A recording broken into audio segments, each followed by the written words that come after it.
আসলে নিজের কাছে অবাক লাগে, দেশ যখন ভালো চলছে তাদের সহ্য হচ্ছে না। এই যে জামাত, এনসিপি এবং 11 দলীয় জোট, তাদের কাছে সহ্য হচ্ছে না। কেন জানেন? আজকে 4 মাস ক্ষমতায় যেতে না যেতেই আমি একজন আহত জুলাই যোদ্ধা, আহত বলতে আমার ডান পায়ে ডিভাইস, শরীরে 1000টি গুলি, সম্মুখ সারির যোদ্ধা। আমি দেখছি দেশ ভালো চলছে এবং 4 মাসে শহীদ পরিবারের ছোট শিশু বাচ্চাদের আপনি উপবৃত্তি কমপ্লিট করেছেন মাননীয় প্রধানমন্ত্রী। এবং আমরা আহত জুলাই যোদ্ধা, আমাদের ন্যায্য দাবিগুলো তিনি এই ব্যাপারে খুব আগ্রহ প্রকাশ করেছেন। জুলাই যোদ্ধাদের বিষয়ে তিনি খুব আগ্রহ প্রকাশ করেছেন, সবকিছু মানা হবে। কিন্তু আমাদের কাঁধে ভর দিয়ে একটি গ্রুপ এই 11 দলীয় জোটের নামে তারা দেশকে অকার্যকর করার জন্য যে পায়তারা করছেন, এটা অত্যন্ত ঘৃণিত।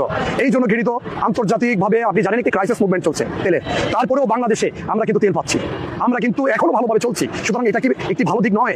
তারা সরকারকে বেকায়দায় ফেলানোর জন্য, প্রশ্নবিদ্ধ করার জন্য, ঘোলা পানিতে মাছ শিকার করার জন্য আজকে এই ধরনের জনদুর্ভোগ মানুষকে, আপনি জানেন না, আশেপাশে মানুষ গালি দিচ্ছে, রাস্তা বন্ধ করে ওপেন বড় বড় মিছিল করতেছে। মিছিলটা হচ্ছে এত বড় যে শুধু বাইতুল মোকাররমের পাশটা ঘুরছেন। আসলে মূলত তারা জুলাই এবং শহীদ পরিবারদের কল্যাণে কথা বলেনি কখনো, এখনো বলছে না।